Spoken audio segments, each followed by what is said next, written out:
네, 우리는 하나님의 거룩한 사명자입니다. 그냥 우리가 무엇인가 직분을 맡았기 때문에 사명자가 아니라 하나님의 자녀가 되는 순간 우리는 하나님의 거룩한 능력과 소명 가운데 사명자로 살아가게 됩니다. 오늘 말씀은 나는 전도합니다라는 제목으로 나는 사명자다의 세 번째 주제입니다. 사랑하는 성도 여러분들이 이 전쟁터 같은 이 세상에서 한 주간 치열하게 사시다가 또 이 자리에 모였는데 좀 불편한 질문을 하나 드리려고 합니다. 여러분들은 지금까지 보여주고 있는 얼굴이 진짜 얼굴이십니까? 뭐 이게 그냥 화장을 많이 해보고 나는 쌩얼이다 이게 아니라 여러분들이 지금 보여지고 있는 인자하고 온화한 미소와 그리고 삶의 모습이 평소에도 그런 모습으로 지내시는지, 아니면 괜찮아 보이는 내 모습과 내 안에서 내가 생각하는 나의 모습은 혹시 조금 다르고 있진 않은지. 최근에 대한민국을 뜨겁게 달구었던 넷플릭스의 예능 프로 중에 흑백 요리사 시즌2라는 게 방영했습니다. 잘 모르시는 분들도 꽤 계시죠. 최고의 스타 셰프들이 그 백수저와 흑수저로 나눠서 맛으로 승부하는 서바이벌 프로그램입니다. 최종 우승자를 차지한 조림의 왕이라고 불리는 최강록이라는 셰프가 있었습니다. 그는 독창적인 요리 세계와 깊은 맛으로 심사위원들을 매료시켰고 결국 3억 원이라는 거액의 상금과 함께 우승 트로피를 거머쥐었습니다. 얼마나 자랑스러운 순간입니까? 그런데 우승 직후에 가장 영광스러운 순간에 그가 뱉은 고백은 우리의 예상과 완전히 달랐습니다. 그는 자신의 실력을 자랑하거나 승리의 비결을 뽐내지 않았습니다. 대신 그는 아주 덤덤하게 그러나 뼈아픈 자기 고백을 했습니다. 저는 그동안 척하며 살았습니다. 마스터 셰프 코리아 때 조림을 잘한다는 이미지를 얻었지만 사실 저는 그 기대에 부응하기 위해 제가 마치 대단한 실력자인 척, 호랑이인 척하는 고양이처럼 가면을 쓰고 살았습니다. 여러분, 이 말이 어떻게 들리십니까?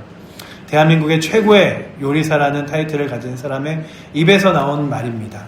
남들이 볼 때는 부러울 것이 없을 정도의 상금과 성공을 이루었지만 대가라는 칭송을 받은 그였지만 그의 내면은 들킬까봐 두려워하는 마음에 진짜 내 실력보다 부풀려진 이미지 뒤에 숨어야 했고 고단함이 있었던 것입니다. 사람들은 괜찮은 것처럼 그를 보지만 나는 그렇지 않은 사람인데 사람들이 나를 이렇게 대단하게 보니 내가 그런 척 해야지 하면서 살아왔던 거죠. 그는 우승이라는 정점의 순간에 오히려 자신이 쓰고 있던 그 무거운 대가의 가면을 스스로 벗었습니다. 그리고 대중은 그의 요리 솜씨보다 그 진솔한 가면 벗기에 더 환호와 박수를 보냈습니다. 야, 저 사람도 저렇게 가장 높은 자리에 올랐지만 속으로는 그렇게 자기 자신이 연약함을, 아파함을, 상처가 있음을 또 고백하는구나. 그렇구나. 그도 연약했구나라고 하는 것이죠. 임포스터라는 단어가 있습니다. 이게 그런 척하다, 그런 모습으로 보이다라는 단어예요. 현대를 살아가면서 우리는 모두 겉모습과 속마음이 다른 사람으로 살아갑니다. 직장에서 유능하고 빈틈없는 사원처럼 포장지를 하고 있지만 뒤에는 아무것도 없고, 가정에서는 헌신적으로 문제없는 부모라는 껍데기를 갖고 있지만 속에서는 늘 내면에서 갈등하고, 그리고 교회에서는 믿음 좋고 성령 충만한 성도라는 가면을 쓰고 있지만 내 속에서는 늘 믿음으로 갈등하는 존재가 우리들입니다. 젊은이들이 SNS 많이 하잖아요. 거기에 가장 행복한 순간, 가장 비싼 음식, 가장 화려한 여행 사진을 올리며 내 인생은 이렇게 완벽해라고 전시합니다. 하지만 그 화면이 꺼지고 난 뒤 화장을 지우고 거울 앞에 선 우리의 민낯, 그들의 민낯은 어떠합니까? 공허하죠. 그래서 우리가 가장 화려한 스포트라이트를 받는 연예인들이 왜 저렇게 어마어마하게 높은 자리에서 스스로 자신의 목숨을 끊을까라고 생각하면 자신의 내면 안에 있는 초라함을 스스로 알기 때문이에요. 남들이 진짜 모습을 알면 실망하고 떠날까봐 두려워 겹겹이 마음의 문을 잠그고 있지는 않은지, 이게 그저 세상의 모습이 아니라 이 자리에 앉아있는 저와 여러분들의 모습은 아닌지 생각해 봅니다. 왜 전도에 대한 이야기에서 이런 이야기를 하냐면, 전도는 다른 사람에게 그리스도의 복음과 하나님 나라를 전하기 전에 가장 먼저 내 안에 예수 그리스도와의 깊은 만남이 있어야 합니다. 근데 그 깊은 만남의 시작점은 뭐냐면, 나는 부족하고, 나는 연약하고, 나는 죄인이라고, 그래서 예수님이 필요하다고 고백하는 것에서부터 시작합니다. 그러니 전도는요, 다른 사람에게 먼저가 아니라 나에게 시작하는 작업일지 모릅니다. 오늘 우리가 함께 읽은 누가복음 19장에는 평생 두꺼운 껍데기 속에 숨어 살았던 한 남자가 등장합니다. 그 남자가 예수님을 만나 그 포장을 산산조각 내고 진짜 자신을 되찾는 감동적인 드라마가 펼쳐집니다. 바로 여리고의 세리장 삭개오 이야기입니다. 여러분들 삭개오를 아십니까? 이 삭개오는요, 마트로시카라는 인형 같은 것이 러시아 인형이에요. 저게 러시아 인형인데, 큰 인형을 딱 열면 거기에 작은 인형이 나오고, 그 작은 인형을 열면 또 더 작은 인형이 나오고, 그래서 열면 가장 작은 인형 하나가 딱 나오는데 작고 초라한 인형 하나가 딱 나옵니다.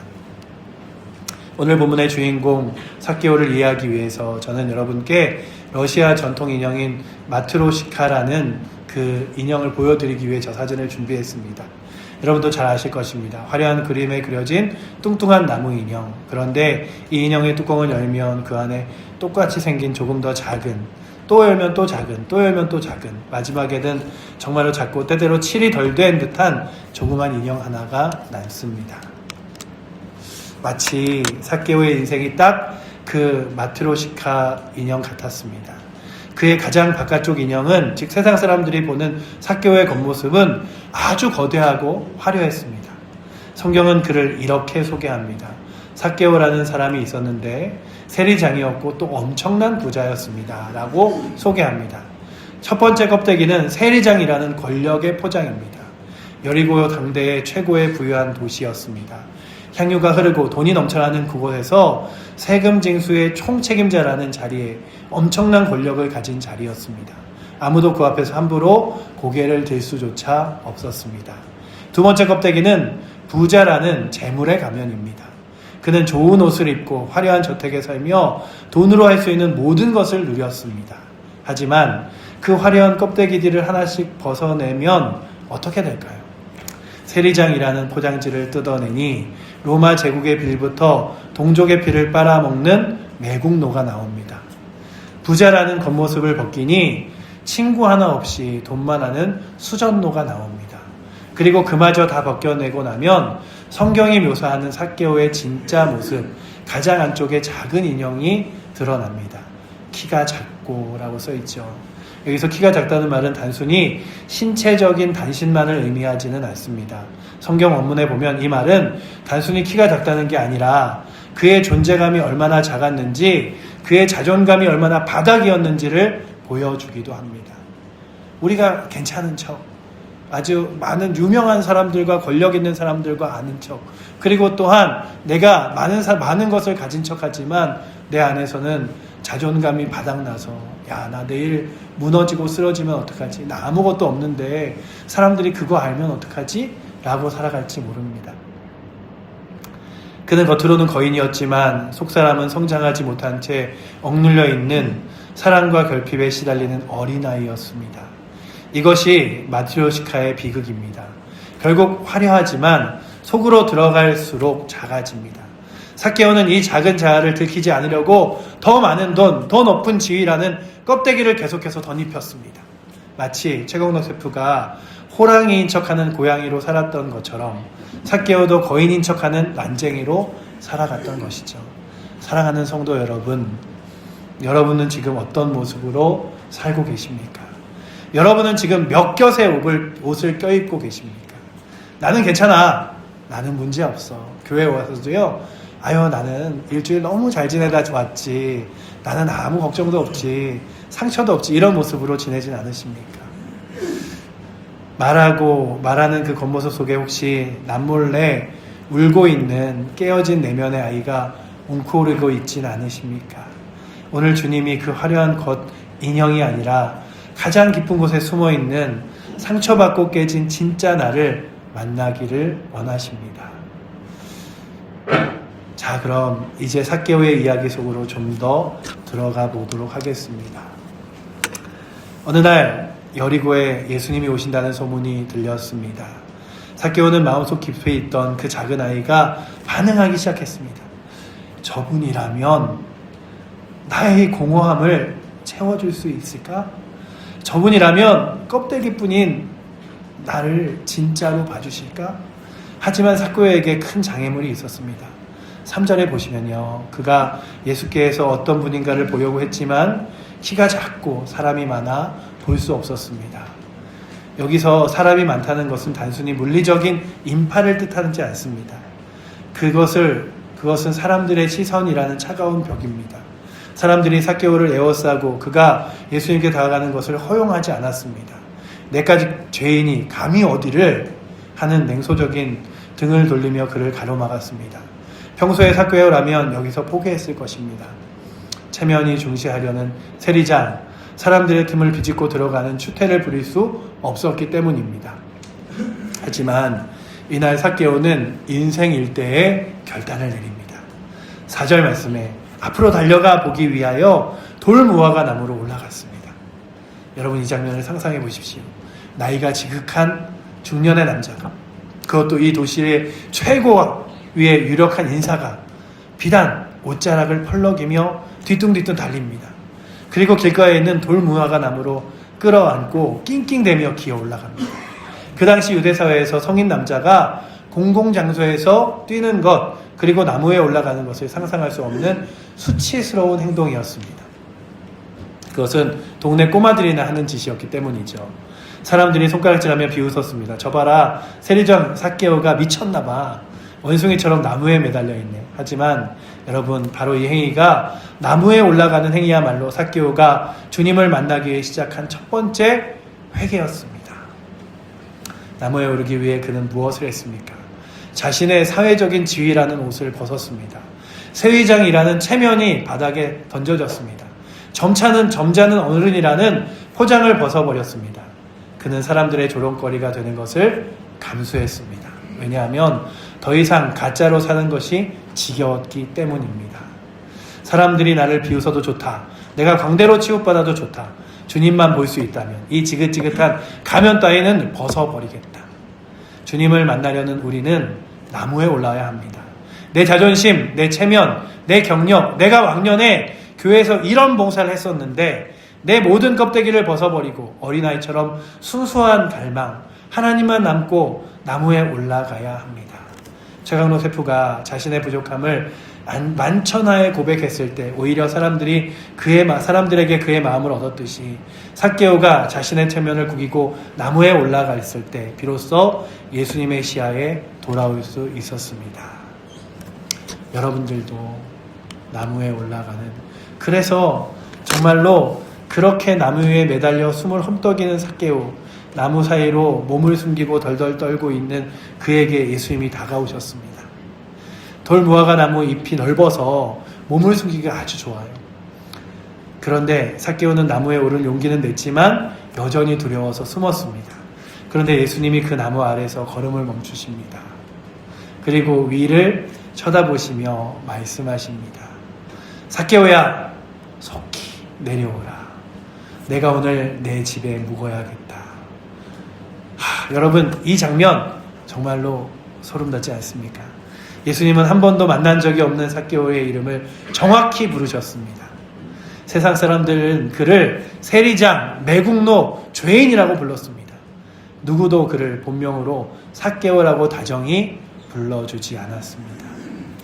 왜냐하면 삭개오의 이름의 뜻이요, 순결자라는 뜻인데 그가 그 이름을 갖고 있기에 너무 부끄럽다고 생각했을 거예요.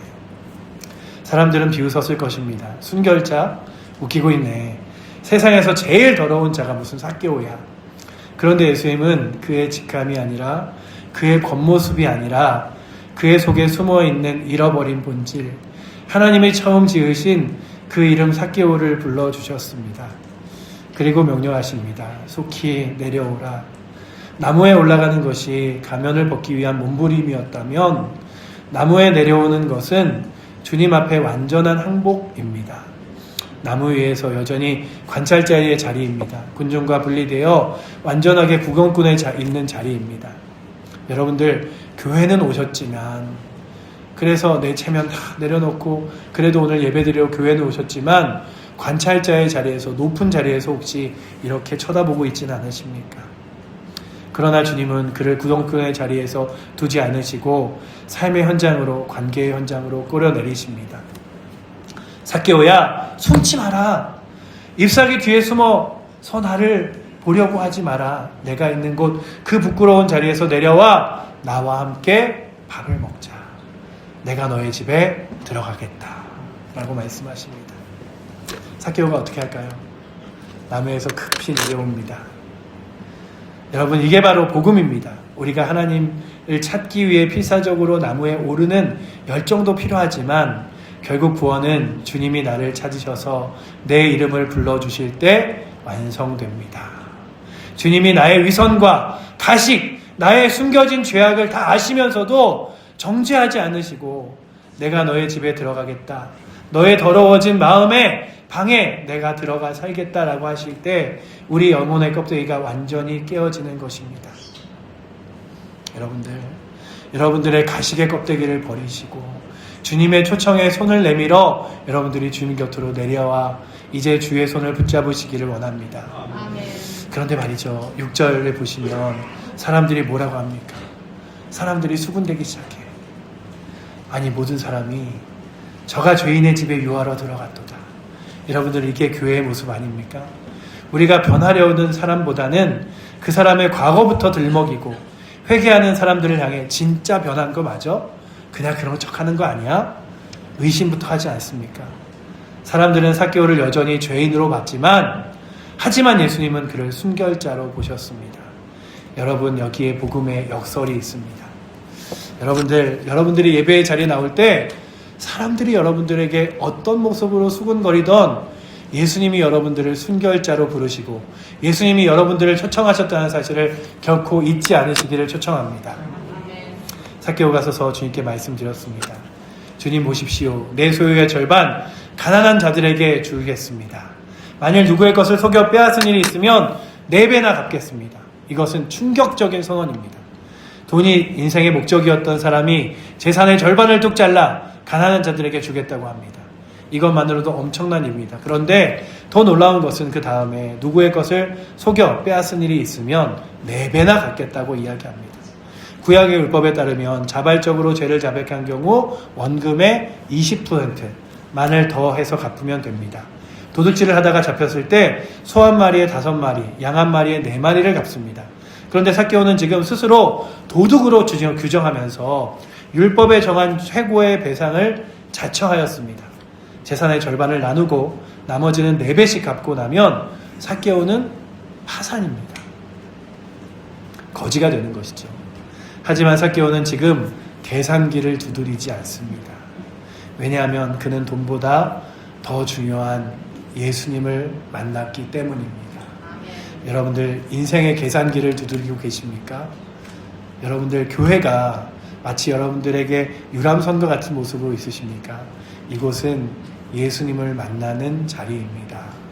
여러분들의 가식의 옷을 벗고 세상의 체면의 옷을 벗고 여러분들의 상처를 그대로 예수 앞에 드러낸 채 만나는 은혜가 오늘도 이 자리에 있는 저와 여러분들에게 있기를 축복합니다. 아멘. 인생의 주인이 돈에서 예수님으로 바뀌었기 때문입니다. 사랑하는 여러분, 이 삭개오의 고백의 의미가 무엇일까요? 이것이 바로 전도의 시작입니다. 우리는 흔히 전도를 예수 믿으세요, 교회 나오세요 라고 말하는 것으로 생각합니다. 물론 그것도 전도입니다. 하지만 가장 강력한 전도는 내가 쓰고 있던 위장을 벗고 나의 죄됨을 고백하는 것이 시작입니다.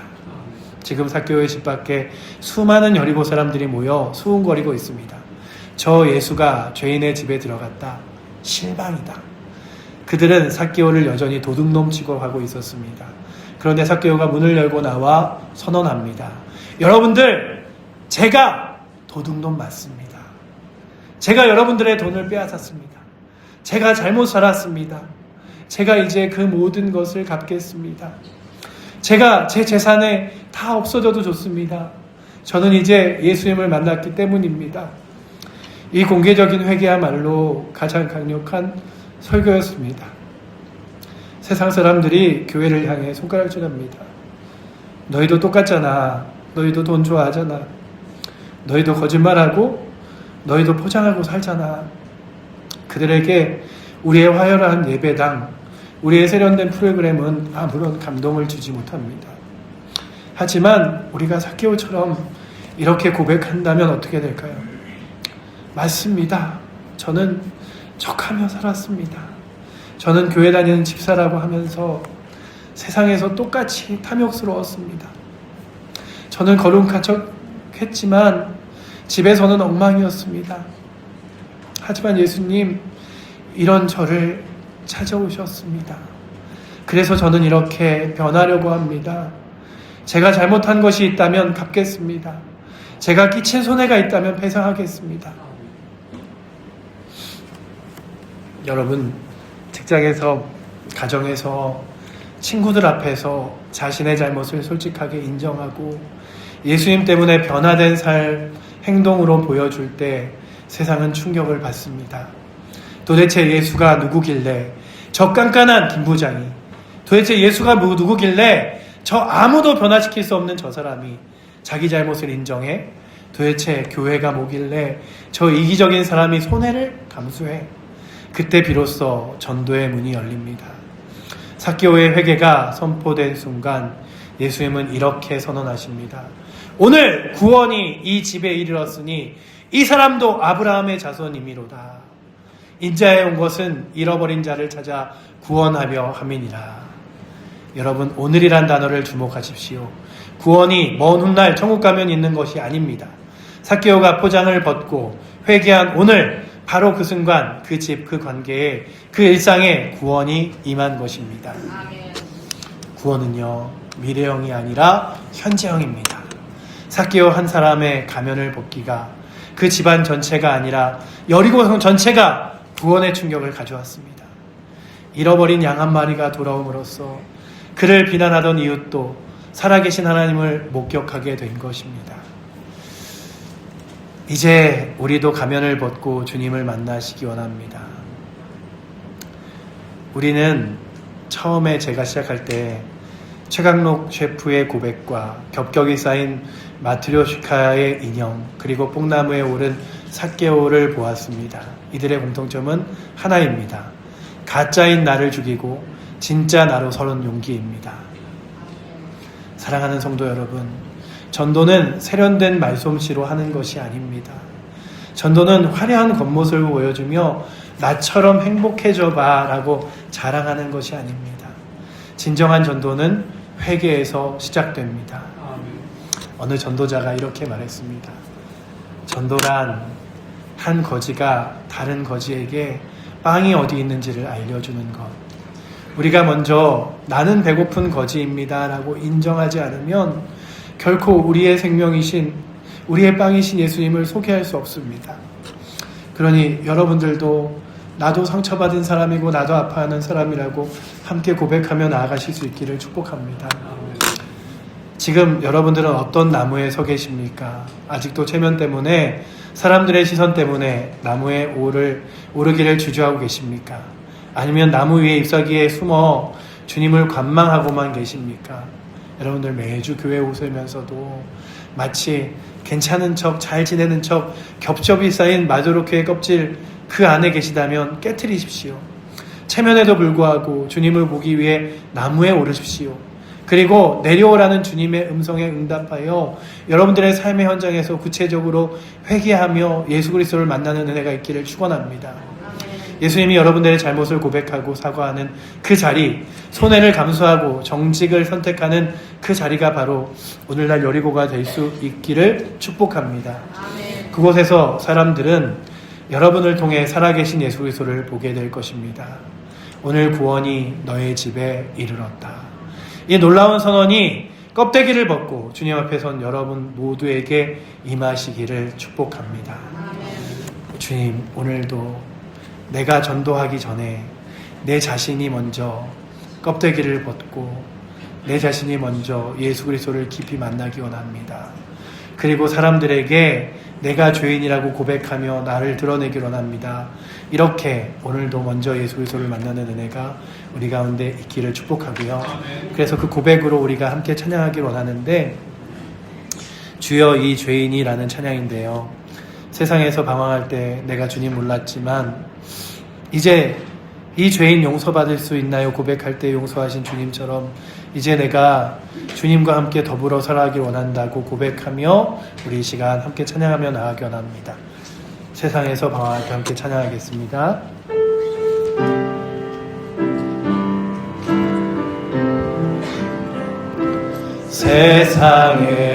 세상에서 방황할 때 나 주님을 몰랐네. 내 맘대로 고집하며 온갖 죄를 저질렀네.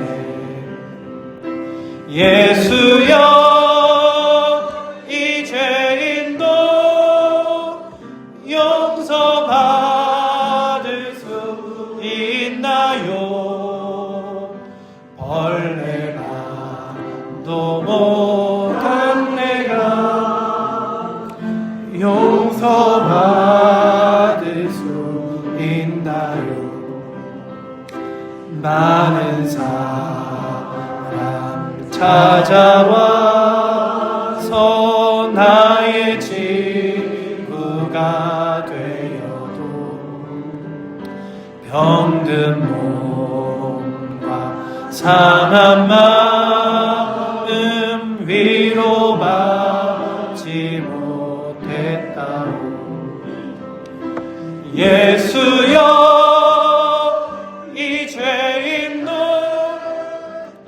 불쌍히 여겨 주소서. 의지할 것 없는 이 몸 위로받기 원합니다. 이 죄인의 애통함을 예수께서 들으셨네. 못 자국한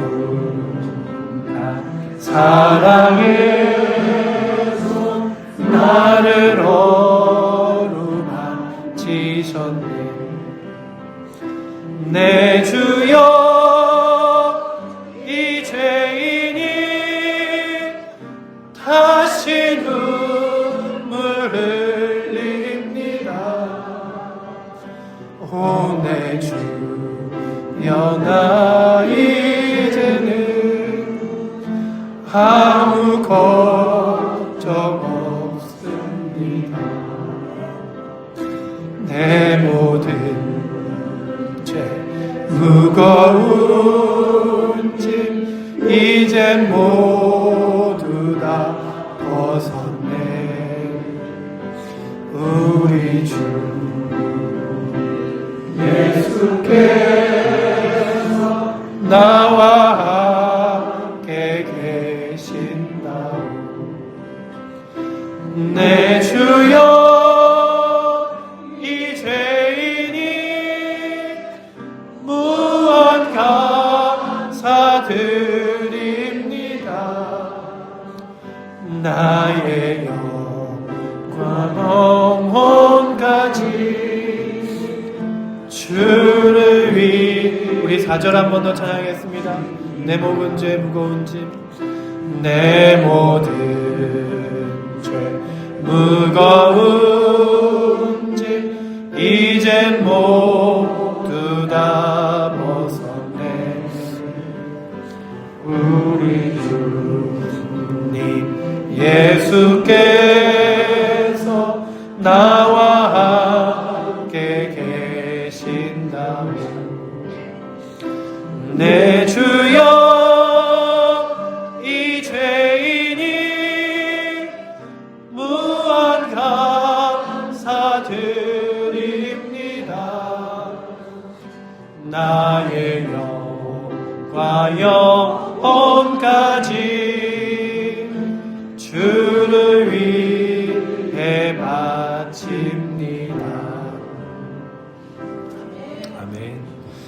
사랑의 하나님, 가시게 가면에 괜찮은 척하며 잘 지내는 척, 세상에서 뛰어난 척, 그리고 남보다 더 많은 것 가진 척하며 속으로는 많은 상처와 아픔을 가지고도 아버지 하나님, 주님이 없이도 지낼 수 있는 것처럼 아버지 하나님 숨어 있었던 우리가 이제 우리의 가시게 가면을 벗고 주 예수 그리스도를 보기 위하여 나무 위로 오르기 원합니다. 아버지 하나님, 우리로 하여금 우리의 가시게 그물을 벗고 예수 그리스도의 손을 내밀은 그 손을 붙잡아 주 앞에 나아가게 하여 주시옵소서. 아멘. 다시금 내가 내 죄악을, 내 연약함을 드러내는 것이 은혜의 시작이고 전도의 시작임을 깨닫게 하셔서 내가 먼저 살아계신 예수 그리스도를 만나 그 예수 그리스도를 나도 부족하고 나도 가난하지만 당신도 아버지 예수 그리스도 만나면 회복받을 수 있고 아버지 하나님 치료받을 수 있다고 함께 손 내밀어 줄 수 있는 은혜가 우리 가운데 있게 하여 주시옵소서. 그리하여 먼저 우리 사랑하는 칠보제일교회 성도들 심령마다 찾아오셔서 상처 입은 마음에 아버지 하나님 위로가 힘이 능력이 되어 주시옵소서. 우리를 사랑하시는 살아계신 예수 그리스도 이름으로 기도드립니다. 아멘.